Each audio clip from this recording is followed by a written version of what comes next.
نحمدہ ونصلی علی رسولہ الکریم اما بعد فاعوذ باللہ من الشیطان الرجیم بسم اللہ الرحمن الرحیم۔ السلام علیکم ورحمۃ اللہ وبرکاتہ۔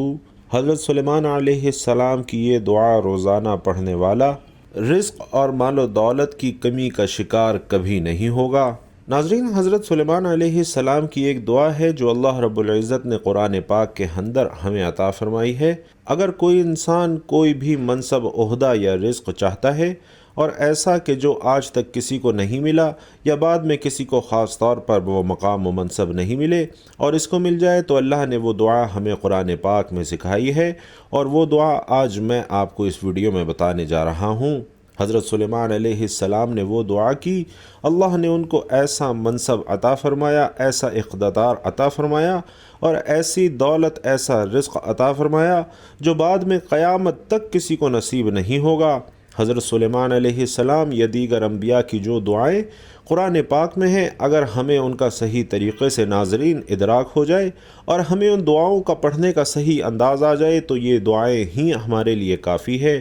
جیسے ہم لوگ ادھر ادھر کے وظیفے پڑھتے ہیں، ایسے الفاظ پڑھتے ہیں جن کا معنی بھی ہمیں نہیں پتہ ہوتا، اور بعض اوقات لوگ ایسی چیزوں کا نام لیتے ہیں کہ آپ ہمیں بتا دیں، ہم اس کے عامل بن جائیں یا اس کو کیسے پڑھیں۔ تو ناظرین، ایسی چیزیں جن کی کوئی سند نہ ہو، ان کو پڑھنا بھی نہیں چاہیے۔ قرآنی الفاظ، انبیاء کی دعائیں اتنی بڑی تعداد میں ہیں، آپ دیکھیں ہر نبی کی دعا قرآن پاک میں اللہ نے ہمیں بتائی ہے۔ تو حضرت سلیمان علیہ السلام کی یہ دعا بہت ہی زیادہ تاثیر اور طاقت والی ہے، اور یہ دعا اتنی طاقتور ہے کہ اگر ایک بندہ نوکری چاہتا ہے، کوئی ایسی نوکری جو اس کے اسٹیٹس کے مطابق ہے، اس کی تعلیم کے مطابق ہے، اب وہ بندہ تعلیم یافتہ تو ہے لیکن اس کو نوکری چھوٹی مل رہی ہے، لیکن وہ چاہتا ہے کہ مجھے میری تعلیم کے مطابق نوکری مل جائے، تو یہ دعا، یہ وظیفہ حیات بنا لے، اس کو پکا پکڑ لے، انشاءاللہ تھوڑے ہی عرصے میں اسے اللہ تعالیٰ وہ نوکری عطا فرما دیں گے۔ اب ایک بندے کے پاس ہنر ہے، دماغ ہے، وہ بزنس کرنا چاہتا ہے لیکن اس کے پاس اسباب نہیں ہیں، تو انشاءاللہ اللہ اسے وہ اسباب عطا فرما دیں گے کہ ایک بندے کے پاس کاروبار ہے لیکن اس میں ترقی نہیں ہے، آگے نہیں بڑھ رہا، تو اللہ اس کی برکت سے اس کو اتنی ترقی عطا فرمائیں گے۔ یا اس طرح جو ہے انسان کوئی اقتدار چاہتا ہے، اختیارات چاہتا ہے یا کوئی اور معاملات ہیں، تو اللہ اس کے معاملات میں ایسی برکت عطا فرمائے گا کہ جس میں اس کی عزت بھی ہوگی اور بلندی بھی ہوگی۔ یعنی یہ دعا آپ سمجھ لیں کہ سارے مسائل کو حل کرنے کے لیے اللہ نے ہمیں عطا فرمائی ہے۔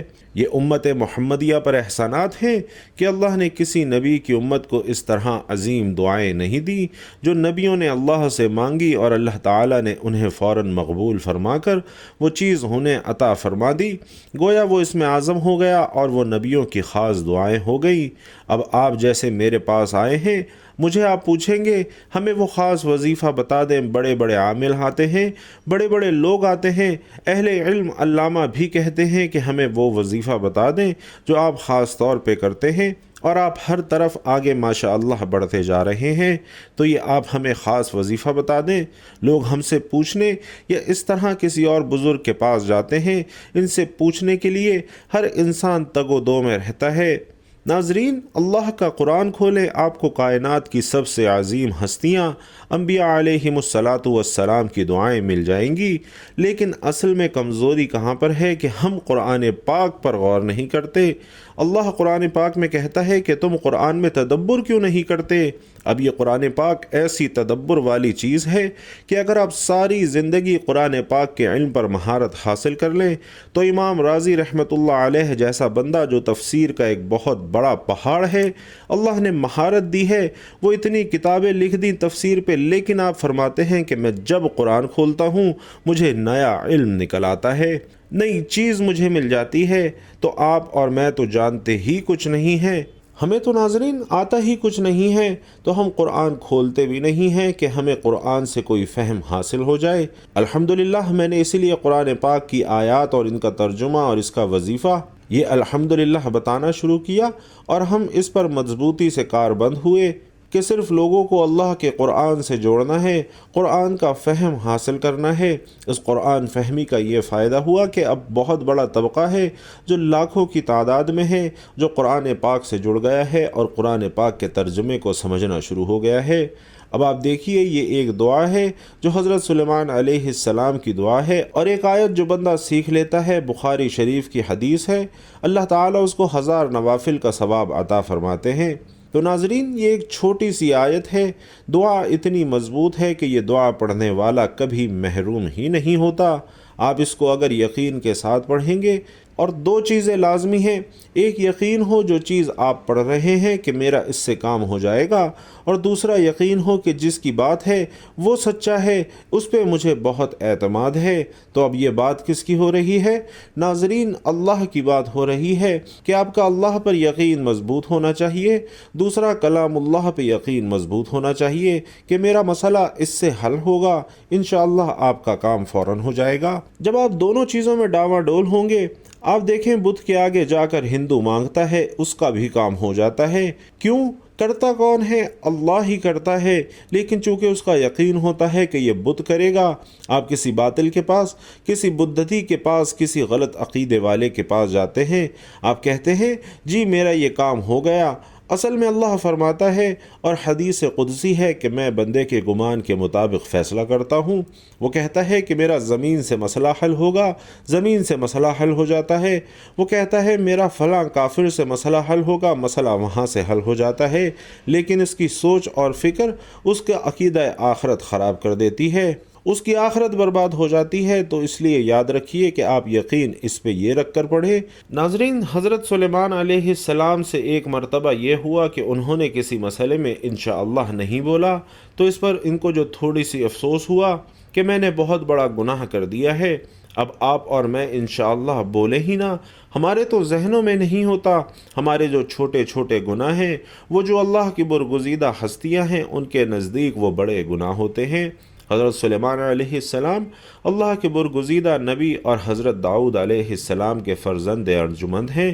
والد کے انتقال کے بعد کم عمری میں ہی تخت نشین ہو گئے، اور آپ علیہ السلام کا سلسلہ نسب حضرت ابراہیم علیہ السلام سے جا ملتا ہے۔ ابن ماجہ میں ایک حدیث ہے کہ رسول علیہ السلام نے فرمایا، سلمان بن داؤد کی والدہ نے ایک دفعہ نصیحت فرمائی، بیٹا رات بھر سوتے ہی نہ رہا کرو، اس لیے کہ رات کے اکثر حصے کو نیند میں گزارنا انسان کے قیامت کے دن اعمال خیر سے محتاج بنا دیتا ہے۔ اللہ تعالیٰ نے حضرت سلیمان علیہ السلام کو بہت سے معجزات عطا کیے کہ ایسی عظیم بادشاہت جو ان سے پہلے کسی کو نصیب نہ ہوئی اور نہ ہی ان کے بعد کسی کو میسر آئے گی۔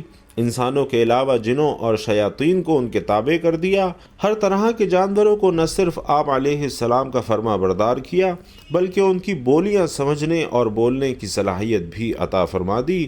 ہوا کو آپ کے لیے مسخر کر دیا کہ آپ علیہ السلام 1 ماہ کی مسافت صبح اور شام میں طے کر لیا کرتے تھے۔ ان کے لیے پگھلے ہوئے تانبے کے چشمے جاری کر دیے۔ قرآن مجید کی 7 سورتوں میں 16 مقامات پر حضرت سلیمان علیہ السلام کا ذکر ملتا ہے۔ ناظرین محترم، حضرت سلیمان علیہ السلام کو اللہ نے علم و حکمت، فہم و فراست، ذہانت اور بے پناہ قوت فیصلہ سے نوازا تھا۔ ایک مرتبہ حضرت داؤد علیہ السلام کے دربار میں 2 افراد ایک مقدمہ لے کر حاضر ہوئے۔ ان میں ایک بکری والا تھا اور دوسرا کسان تھا۔ کسان نے دعویٰ کیا کہ اس شخص کی بکریوں نے میرے کھیت میں گھس کر اسے تباہ و برباد کر ڈالا ہے۔ حضرت داؤد علیہ السلام نے اپنے علم اور تجربے کے پیش نظر فیصلہ دیا کہ کھیتی کا نقصان بکریوں کے ریوڑ کی قیمت کی برابر ہے، لہٰذا بکریوں کا پورا ریوڑ بطور تاوان مدعی کو دے دیا جائے۔ فریقین عدالت سے باہر نکلے تو دروازے پر نوعمر حضرت سلیمان علیہ السلام سے ملاقات ہو گئی۔ انہوں نے مقدمے کے بارے میں دریافت کیا اور فیصلہ سن کر دونوں کو لے کر والد محترم کی خدمت میں حاضر ہوئے اور گزارش کی کہ اگر اجازت ہو تو اس فیصلے سے متعلق اپنی رائے پیش کروں، اور اجازت ملنے پر حضرت سلیمان علیہ السلام بولے، آپ بکریاں تو کھیت والے کو دے دیں تاکہ وہ ان سے بھرپور فائدہ اٹھاتا رہے، اور کھیت کی زمین بکریوں والے کے سپرد کر دیں کہ وہ اس میں کاشت کر کے کھیت کو اس حالت میں لے آئے جیسا بکریوں کے چرنے سے پہلے تھا، پھر کھیت واپس کسان کو دے دیں اور بکریاں بکری والے کو دے دیں۔ ناظرین، حضرت سلیمان علیہ السلام کا یہ فیصلہ حضرت داؤد علیہ السلام کو بہت پسند آیا۔ قرآن کریم میں ارشاد باری تعالی ہے، اور داؤد اور سلیمان کو یاد کیجیے جب کہ وہ کھیت کے معاملے میں فیصلہ کر رہے تھے کہ کچھ لوگوں کی بکریاں رات کو چر گئی تھیں اور ہم ان کے فیصلے میں موجود تھے اور ہم نے ان کا صحیح فیصلہ سلیمان کو سمجھا دیا۔ حضرت سلیمان علیہ السلام نے اللہ سے دعا مانگی، اے میرے پروردگار، میری مغفرت فرما اور مجھے ایسی بادشاہت عطا کر جو میرے بعد کسی کو بھی میسر نہ آئے، بے شک تو بڑا عطا فرمانے والا ہے۔ ناظرین، یہاں حضرت سلیمان علیہ السلام کی یہ دعا اللہ کے دین کے غلبے کے لیے تھی، چنانچہ اللہ عز و جل نے دعا قبول فرمائی اور انہیں عظیم الشان حکومت عطا فرمائی۔ آپ ہفتے اقلیم کے بادشاہ تھے اور دنیا کی ہر شے آپ کی مطیع اور فرما بردار تھی۔ ہوا کو حکم دیتے تو وہ مہینوں کا سفر گھنٹوں میں طے کر دیتی، چرند پرند ہر حکم کی تابعداری کے لیے حاضر ہوتے، سرکش جنات ہر وقت ہاتھ باندھے احکامات کی بجاوری کے لیے تیار رہتے اور شیاطین زنجیروں میں جکڑے رہتے۔ سورۃ الانبیاء میں ارشاد ہوتا ہے، اور ہم نے تیز ہوا سلیمان کے تابع کر دی جو ان کے حکم سے اس ملک میں چلتی تھی جس میں ہم نے برکت دی تھی، یعنی ملک شام، اور ہم ہر چیز سے باخبر ہیں۔ ناظرین، حضرت حسن بصری رحمۃ اللہ علیہ فرماتے ہیں کہ ہوا کے مسخر کرنے کا واقعہ حضرت سلیمان علیہ السلام کے ساتھ اس وقت پیش آیا جب آپ علیہ السلام اپنے لشکری گھوڑوں کے معائنے میں مصروف تھے۔ اسی اثناء میں آپ کی عصر کی نماز فوت ہو گئی۔ چونکہ اس غفلت کا سبب گھوڑے بنے تھے، لہٰذا انہوں نے اپنے خوبصورت اور بیج بہا گھوڑوں کو ذبح کر دیا۔ حضرت سلیمان علیہ السلام نے جب اپنی سواری کے جانور قربان کر دیے تو اللہ نے انہیں اس سے بہتر سواری عطا فرما دی اور ہوا کو ان کے لیے مسخر کر دیا۔ حضرت سلیمان علیہ السلام کے ان گھوڑوں کا واقعہ قرآن کریم میں بھی درج ہے۔ ارشاد باری تعالی ہے، ہم نے سلیمان کے لیے ہوا کو مسخر کر دیا کہ صبح کی منزل مہینے بھر کی ہوتی تھی اور شام کی منزل بھی، یعنی حضرت سلیمان علیہ السلام مع اعیان سلطنت اور لشکر تخت پر بیٹھ جاتے اور جدھر آپ علیہ السلام کا حکم ہوتا ہوائیں اسے اتنی رفتار سے لے جاتی کہ ایک مہینے جتنی مسافت صبح سے دوپہر تک کی ایک منزل میں طے ہو جاتی، اور پھر اسی طرح ایک مہینے کی مسافت دوپہر سے رات تک میں، یعنی اس طرح ایک دن میں 2 مہینوں کی مسافت طے ہو جاتی۔ ابن ابی حاتم نے حضرت سعید بن جبیر سے نقل کیا ہے کہ تخت سلیمانی پر 6 لاکھ کرسیاں رکھی جاتی تھیں جن پر حضرت سلیمان علیہ السلام کے ساتھ اہل ایمان انسان اور ان کے پیچھے اہل ایمان جنات بیٹھتے۔ پھر پرندوں کو حکم ہوتا کہ وہ تخت پر سایہ کر لیں تاکہ آفتاب کی تپش سے تکلیف نہ ہو۔ ہوا اس عظیم الشان تخت کو اٹھا کر جہاں کا حکم ہوتا وہاں پہنچا دیتی، اور بعض روایات میں ہے کہ اس ہوائی سفر کے وقت پورے راستے حضرت سلیمان علیہ السلام سر جھکائے اللہ کے ذکر اور شکر میں مشغول رہتے۔ تو ناظرین، آج کے وظیفے کی جانب چلتے ہیں، لیکن اس سے پہلے آپ بہن بھائیوں کو بتانا چاہتا ہوں کہ جن جن بہن بھائیوں نے اپنا نام لے کر خصوصی اجتماعی دعا میں دعا کرنے کا کہا تھا، ان سب کا نام لے کر خصوصی اجتماعی دعا میں ان کے لیے خاص طور پر دعا کی گئی ہے کہ اللہ تعالیٰ ان کو درپیش تمام مشکلات، تمام مسائل حل فرمائے اور ان سب کی تمام جائز حاجات اور خواہشات پوری فرمائے۔ اور آپ میں سے جو بہن بھائی چاہتے ہیں کہ ان کے لیے بھی ہم اجتماعی خصوصی دعا کروائیں تو وہ اپنا نام کمنٹ باکس میں لکھ دیجئے۔ انشاءاللہ ان سب کے لیے خصوصی اجتماعی دعا کروائی جائے گی کہ اللہ ان سب کے بھی مسائل حل فرمائے اور ان سب کی تمام نیک جائز حاجات پوری فرمائے۔ تو اپنا نام کمنٹ باکس میں لکھ دیجئے، انشاءاللہ آپ سب کے لیے دعا کروائی جائے گی۔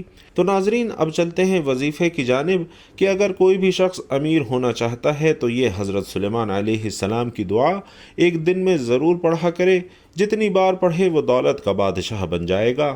آپ کوئی اپنی ترقی چاہتے ہیں، جاب چاہتے ہیں، رزق میں ترقی چاہتے ہیں، دنیا کی کوئی بھی خواہش آپ کی ہے جو آپ بیان بھی نہیں کر سکتے، تو آپ سورۃ الصاد کی آیت نمبر 35 کو اپنا وظیفہ بنا لیجئے۔ روزانہ اس کو 70 بار پڑھیں، زیادہ پڑھ سکتے ہیں تو بہت بہتر ہے، لیکن 70 مرتبہ کم سے کم پڑھیں، اور انشاءاللہ عز و جل اللہ تعالیٰ آپ کو اس کی برکت سے جو مانگ رہے ہیں وہ دے گا۔ اس کو کوشش کریں 1 مہینہ پورا پڑھیں، ورنہ زیادہ دن بھی پڑھ سکتے ہیں۔ چھوٹی سی دعا ہے ناظرین، انشاءاللہ جتنی مرتبہ پڑھیں گے اتنی زیادہ برکتیں اور اتنی جلد برکتیں آپ کو انشاءاللہ ملیں گی۔ سورۃ الصاد کی آیت نمبر 35 ہے۔ آپ کی آسانی اور درست تلفظ کے لیے ایک مرتبہ میں بھی پڑھ دیتا ہوں۔ قال رب اغفر لی وہب لی ملکا لا ینبغی لأحد من بعدی انک انت الوہاب۔ اور اس کا ترجمہ ہے، کہا اے میرے رب مجھے معاف کر اور مجھے ایسی حکومت عنایت فرما کہ کسی کو میرے بعد شایع نہ ہو، بے شک تو بہت بڑا عنایت کرنے والا ہے۔ تو ناظرین، اتنی مختصر سی دعا ہے، اسے 70 مرتبہ روزانہ پڑھنے کی عادت بنا لیجئے۔ انشاءاللہ آپ کی کوئی ایسی خواہش نہیں جو اللہ کے فضل و کرم سے پوری نہ ہو سکے۔ حضرت ابو ہریرہ رضی اللہ تعالی عنہ سے روایت ہے کہ ایک روز آپ صلی اللہ علیہ وسلم نے فرمایا کہ گزشتہ شب میں عبادت میں مصروف تھا کہ ایک سرکش جن نے بہت کوشش کی کہ مجھے نماز سے بھٹکا دے۔ اللہ کی مہربانی سے میں نے اس پر قابو پا لیا اور پکڑ کر چاہا کہ اسے مسجد کے ستون کے ساتھ باندھ دوں تاکہ تم سب اسے دن میں آ کر دیکھ سکو۔ معاً مجھے سلیمان کی دعا یاد آ گئی کہ جس میں انہوں نے خدا سے درخواست کی تھی کہ مجھے ایسی حکومت عطا کر جو مجھ سے پہلے اور بعد کسی کو نہ عطا کی گئی ہو، اور یہ خیال آتے ہی میں نے اسے لعنت ملامت کر کے چھوڑ دیا۔ تو ناظرین، آپ بھی اس دعا کو اپنا وظیفہ بنا لیجئے۔ انشاءاللہ آپ کی ہر دعا اللہ پاک قبول فرمائے گا، ہر جائز حاجت آپ کی قبول فرمائے گا۔ اللہ پاک سے دعا ہے کہ میرا سنانا اور آپ کا سننا اپنی بارگاہ میں قبول و منظور فرمائے، جو مانگ سکے وہ بھی عطا فرمائے، جو نہ مانگ سکے وہ بھی عطا فرمائے۔ آمین یا رب العالمین۔